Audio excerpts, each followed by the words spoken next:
All right, for this environment, I'm actually going to use Navision, Microsoft's Navision. So these are rule templates that are set up for that. Okay, the attributes for those who are MacPack users and for Sightline users will be slightly different, but we still have those user defined that will be the same, or excuse me, the system that will be the same. All right, when I open up Design Studio, all right, this is my design window on the left-hand side, and under the Manage node at the very bottom is where my rule templates will be defined. And here are those 5 rules that we talked about: BOM component rule, material rule, operation rule, work instruction rule, and manufacturing detail. Okay, I'm going to open up the material rule.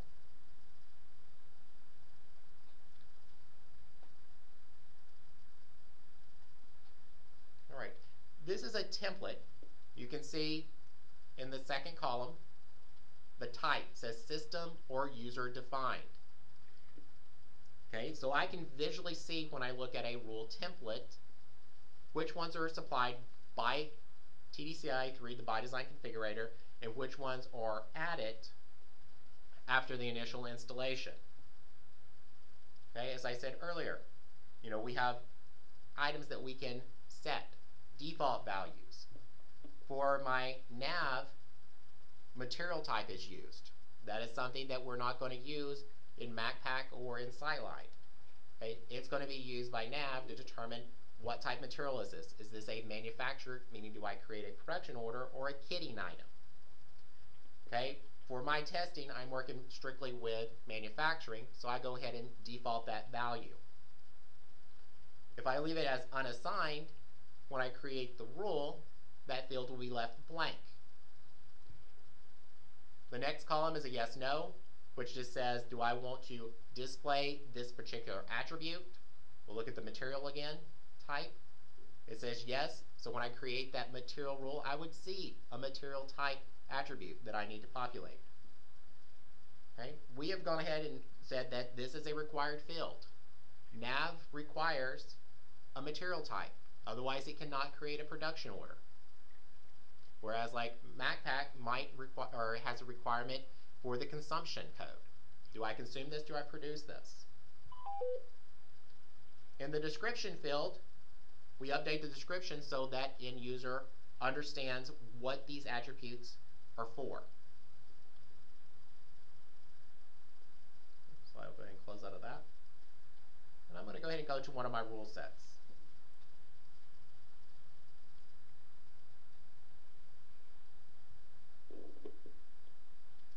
Okay, like I said earlier,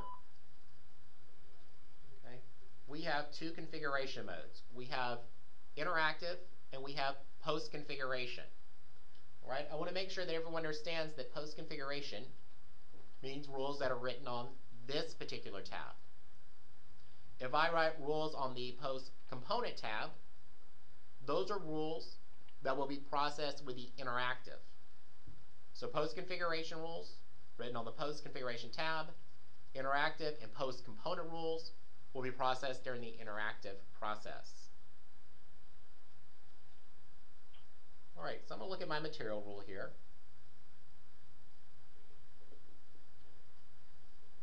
All right, and I'm going to notice that if I remember back to my rule template, that I only have 22 attributes showing here for a material to create a production order in Navision.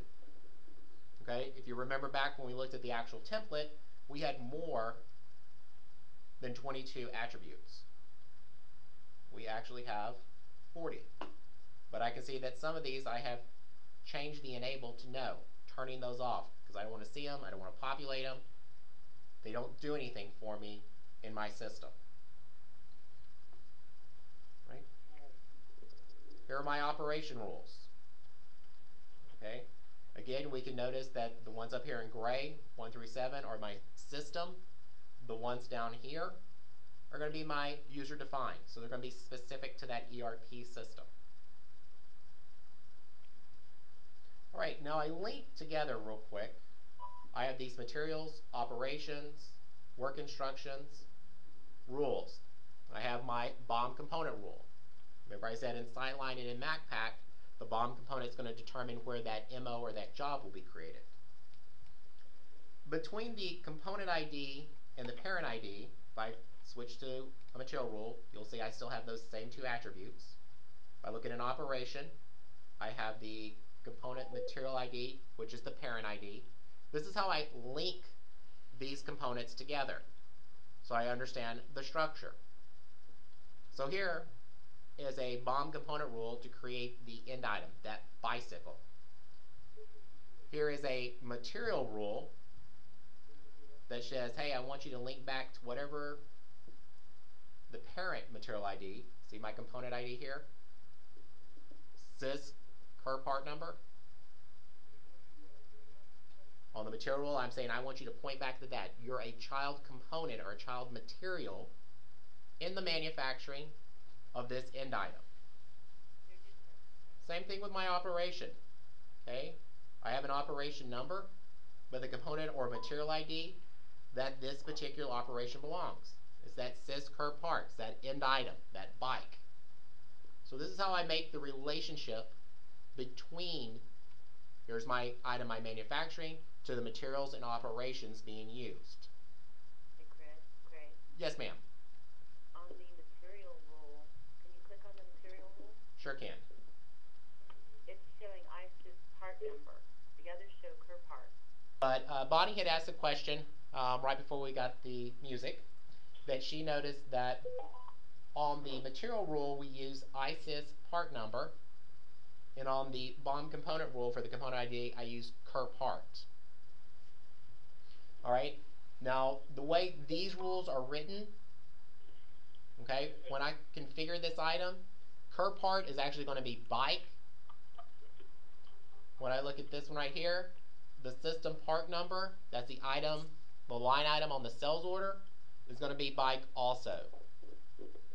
Alright, so I'm still making that relationship. They are still going to say that this material, this hardware material, is actually linked to this BOM component or configured item called a bike. Does that explain, Bonnie? Yes, I see what it is. Okay. And one of the reasons we did this is because we're using classes, and we're using this multiple different ways. That's one of the reasons I set this differently. Okay. All right. Like I said, what I'm going to use here is Microsoft's Nav to demonstrate this.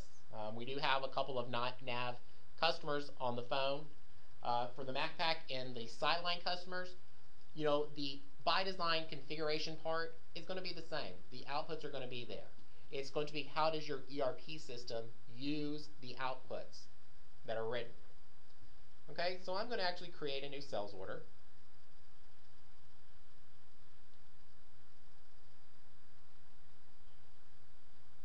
Okay, and we're going to use the trusty bike to configure.